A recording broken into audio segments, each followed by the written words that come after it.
And 'cause I had all this like this stuff that was sitting around, like, you know, when like you buy a bunch of stuff for a recipe and then the recipe doesn't happen, and so there's you bits and pieces of things, and you end up with like we had a pineapple that no one was gonna eat, and we had like liquid egg whites and all this, and I was like, oh, perfect. Let's just chop all it. It's all semi-expired or completely expired, and so I set this up, and in my backyard today, I have this old stump that's flat on the top, and I just put all this stuff on there, and I recorded slow motion using this gigantic chopper and it was just for fun.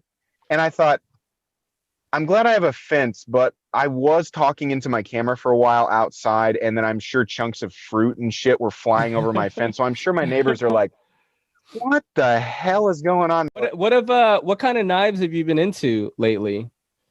Oh man. Okay. So my recent acquisitions have been the Sharp by Design Evo Typhoon from 2017, which I have absolutely fallen in love. I actually bought my 2020 Evo Typhoon or pre-ordered it without having ever handled the 2017. It was on a whim. A lot of money for that knife, but I thought everybody always talks about how great it is, right? And then one of my patrons was like, I have a 2017 model if you want to trade for it. So I did, and love that knife. The Les George VECP version 3 flipper. Nice. Also really, it's very boring, very monochromatic, but that's definitely my style. And then a couple of surprise ones. The Wii Knives Gava was really good. Gava. Really liked that one. And there was another surprise one. Oh, the Spyderco Canis. That was a bizarre one right now. You know, I looked at it and I was like, that looks like the blade looks like a bunch of triangles just mashed together. And I was like, why but the ergonomic lines on it are great, and it's so smooth, and the compression works really well. And I was like, yeah, this is like, if the Spyderco Yojimbo is the weird cousin of all the Spydercos, this is the weird cousin of the weird cousin. Yeah. You know, it is so bizarre, but it's really good. I like that a lot. There's a lot of insensual, like, incestual things going on to make this. You know what? It's like the Yojimbo and like his, you know, but no, it slices really well though, like the Canis. Isn't that funny how like knife people silently signal to other knife people when they don't know each other? Because like you get to a point where you're like, I know what I know the make, the model, and the year just by the. I was like, okay, satin finish, right? It's a Spyderco pocket clip satin finish. It's got the hole at the top, and I'm seeing a little bit of. I'm seeing some black, and I'm seeing about medium depth. Yeah. That's a Spyderco Shaman. You know. Yeah.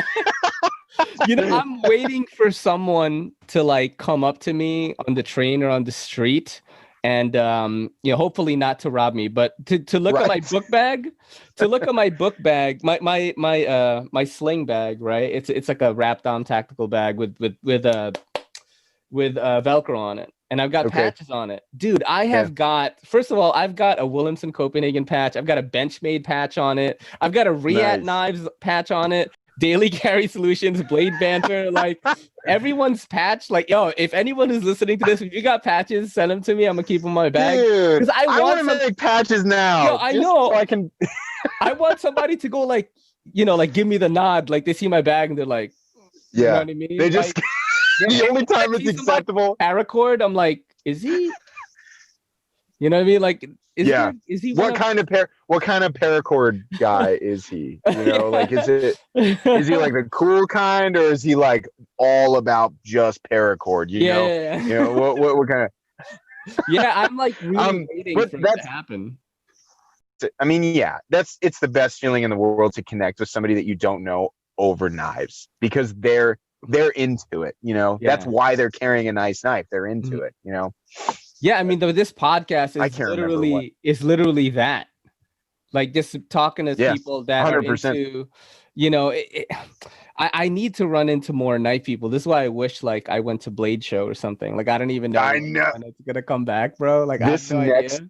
Dude, this next Blade show, I'm telling you, because I should go to the next one. I've never been. Yeah. And I plan to go this last time. So I have this enormous list of people that I want to go around and look at knives, but there's also so many people I've come to know